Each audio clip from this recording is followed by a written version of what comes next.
Bonjour, c'est Crypto et j'espère que vous allez bien dans votre 162e jour d'incertitude. Et oui, parce que ça fait longtemps qu'on est dans cette zone de léthargie au niveau du marché, et léthargie qui diminue petit à petit vers le bas, dans lequel on a eu encore une impulsion baissière. Au niveau de BTC, on va expliquer pourquoi on a un marché traditionnel qui est compliqué, avec des nouvelles qui sont compliquées aux USA, on va expliquer pourquoi.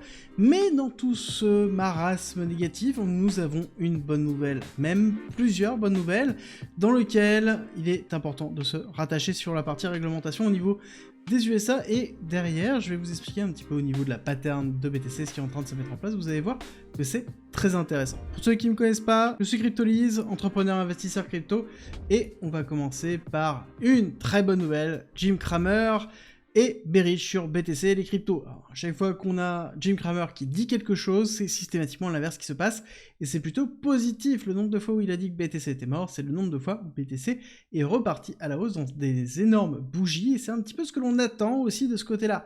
Bon, la vraie bonne nouvelle, c'est pas celle-là. La vraie bonne nouvelle, c'est celle-ci. Ripple, donc c'est-à-dire XRP, la société qui est derrière XRP, a accepté le deal qui a été passé avec la SEC sur l'amende de 125 millions qui va être versée. Donc ça y est, ça clôture enfin ce qui s'est passé entre la SEC et XRP. XRP n'est pas catégorisé comme une securities. Alors oui, c'est un petit peu plus compliqué que ça, mais si on doit schématiser, c'est ça. Et c'est excession positive pour l'ensemble des cryptos. Mais est-ce que c'est suffisant? Comme je vous l'ai répété à de nombreuses reprises, ce n'est pas suffisant. C'est un premier pas qui est essentiel, mais il va falloir construire par-dessus. Ça va être obligatoire derrière. En tout cas, XRP n'a pas peur et continue à s'enfoncer maintenant qu'ils ont le go de la SEC, entre guillemets. Le CEO de Ripple a expliqué que le nouveau stablecoin de XRP serait bientôt lancé et qu'il ne serait pas contre une IPO. Et on remet en discussion la notion d'IPO, c'est-à-dire le lancement en bourse aux USA de Ripple. Je rappelle qu'il y avait une énorme discussion de ce côté-là. Ripple voulait se lancer en bourse, mais étant qu'ils étaient poursuivis par la SEC, ils avaient dit qu'ils ne se lanceraient pas, que certainement ils ne se lanceraient plus en fonction des résultats de la SEC. Et forcément, il y a eu une énorme discussion. Et oui, en tout cas, la SEC joue un rôle massif au niveau de la réglementation et au niveau de la pression qu'on a au niveau des cryptos. Et Ripple essaie de se reconstruire par rapport à ça et de profiter peut-être aussi de l'engouement sur la victoire qui a été effectuée. Et on parle souvent de la SEC en disant que la SEC, c'est pas bon pour les cryptos, mais on oublie souvent qu'il y a un autre acteur qui est la CFTC, qui s'occupe principalement de tout ce qui est trading. Et cette fois-ci, la CFTC, et ce n'est pas la SEC, attaque Uniswap. Uniswap qui est vraiment le plus gros DEX qui existe, donc c'est-à-dire échange décentralisé, qui permet de pouvoir faire des échanges, qui gère toutes les pools de liquidités quasiment de la finance décentralisée, notamment sur Ethereum, qui permet déjà depuis un certain temps de faire des échanges et des échanges de margin, ça veut dire dans lequel on peut faire du levier en fait à travers une marge qu'on emprunte à des personnes, et c'est quelque chose sur lequel ils sont en train de se faire attaquer, à savoir que Uniswap est un DAO, et donc c'est-à-dire un organisme qui est décentralisé. Et donc là, la réflexion va être qui dans Uniswap va être attaqué et comment ça va se passer ce procès-là, et je pense que c'est quelque chose qui est très très important, encore une fois, pour la réglementation des cryptos, et qui va définir comment les DAO, donc ces organisations décentralisées, ce que permet la crypto-monnaie, vont être gérées au niveau des institutions, et notamment sur sur une CFTC ou sur une SEC, et ça va être vraiment très intéressant de voir l'évolution qu'il y aura. Et dans tous les cas, ça marquera aussi un cadre réglementaire suffisant en termes d'évolution pour la suite et la réglementation des cryptos. Dans tous les cas, cette réglementation va arriver d'ici fin d'année, voire potentiellement année prochaine, mais ça ne va pas tarder. Ensuite, nous avons ici Matic qui devient enfin Paul, j'en ai parlé déjà plusieurs fois. Ça y est, Matic, la crypto de Polygon, devient Paul. Paul, pour une crypto de Polygon, ça paraît à peu près logique, et en même temps, derrière, le Paul devient une notion d'hyper-productive token, étant donné qu'il va utiliser dans tout l'ensemble de l'écosystème Matic Polygon, qui est énorme. Et donc, ici, comment va-t-il falloir procéder? Le meilleur moyen de le savoir, c'est de se diriger ici sur Polygon Aggregated avec la petite icône ici, jaune, on ne se trompe pas au niveau de Twitter.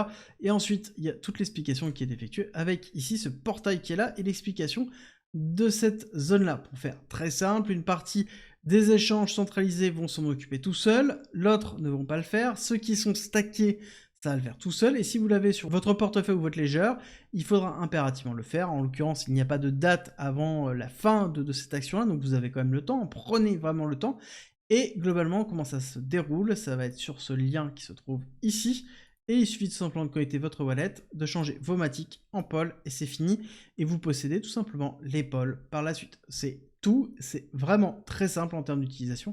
Et de toute façon, dans tous les cas, c'est le même token, encore une fois, c'est un pour un. Et dans l'utilisation, c'est identique. Donc là, ça marque vraiment une évolution. Dans Polygon 2.0, je vous ai déjà fait une vidéo dessus, vous la voyez en haut à droite si jamais ça vous intéresse. La dernière vidéo que j'ai effectuée sur Polygon pour vous expliquer toute cette partie-là.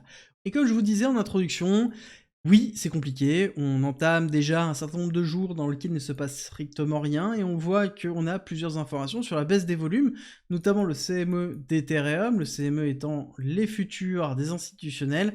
Sur le CME, on voit que ça fait 9 mois le plus bas en août, et oui, on l'a déjà vu, on a bien vu que c'était vraiment très compliqué sur les cryptos en termes de volume, mais c'est pas que ça, sur notamment la macroéconomie, on voit que c'est très compliqué, les chiffres du PMI qui sont sortis mardi sont très compliqués, les chiffres de Jolt qui sont sortis hier sont très compliqués aussi, dans lequel nous avons une diminution de nombre d'emplois qui sortent, donc encore une fois, des inquiétudes sur l'économie, même si c'est celui de juillet, ça n'empêche que c'est vraiment compliqué. Et c'est cette tension-là qui se rajoute à la probabilité d'une double baisse au niveau de la Fed et qui rajoute énormément de tension au niveau du S&P 500, même si on ne s'est pas enfoncé beaucoup plus, on voit qu'on a une semaine qui est très compliquée, Nasdaq pareil, et quand on regarde le VIX, on voit que ça ne baisse pas, donc il y a toujours une tension qui est bien réelle.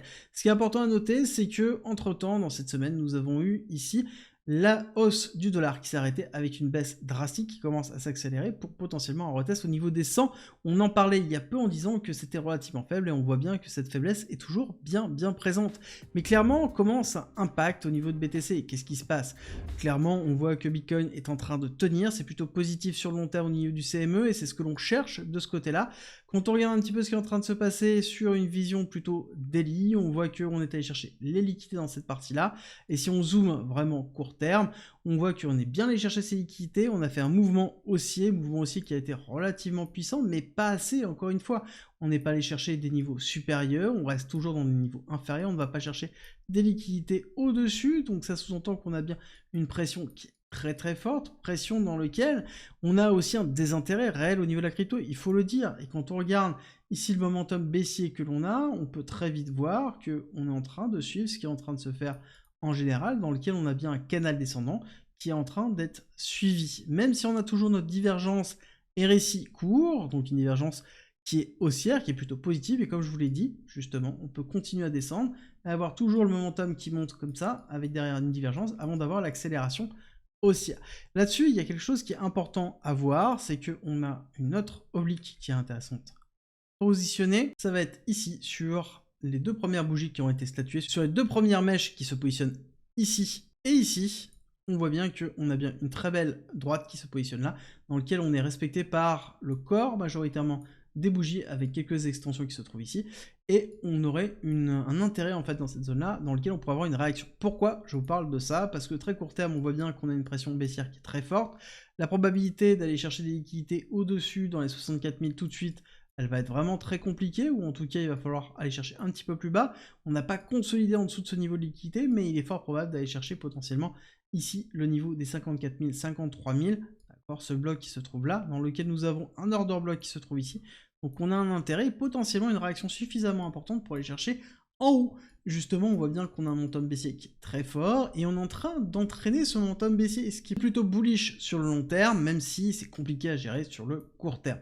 Encore une fois, ici, le fait d'avoir la divergence, le fait d'avoir les liquidités en haut qui s'agglomèrent, sont encore une fois des signes bullish. Ce que l'on attend, c'est soit une réaction sur les 53, soit une réaction plus basse sur les 50, dans lequel on va aller retester, mais idéalement ne pas casser ici ce lot-là pour repartir sur une accélération haussière. On voit qu'on a retesté cette oblique ici, dans l'accélération dépassement retest, il serait logique de faire ici un retest ici avant de repartir plus haut, et c'est un petit peu le schéma qu'on est en train de se positionner sur cette fin de semaine, à voir encore une fois le vendredi qui va être une clôture très importante. Et c'est quelque chose qui est toujours bien présent au niveau des top traders. On n'a toujours pas de décision, pas de momentum au niveau de l'open interest, peut-être une petite descente au niveau de l'open interest général, et toujours au niveau du funding rate, donc qui représente la force des longs et des shorts. On voit qu'il n'y a pas de décision, donc on est toujours bien dans cette zone de léthargie depuis la chute du 5 août.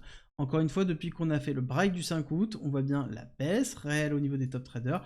On voit bien ici toute la zone de l'open interest qui est flat.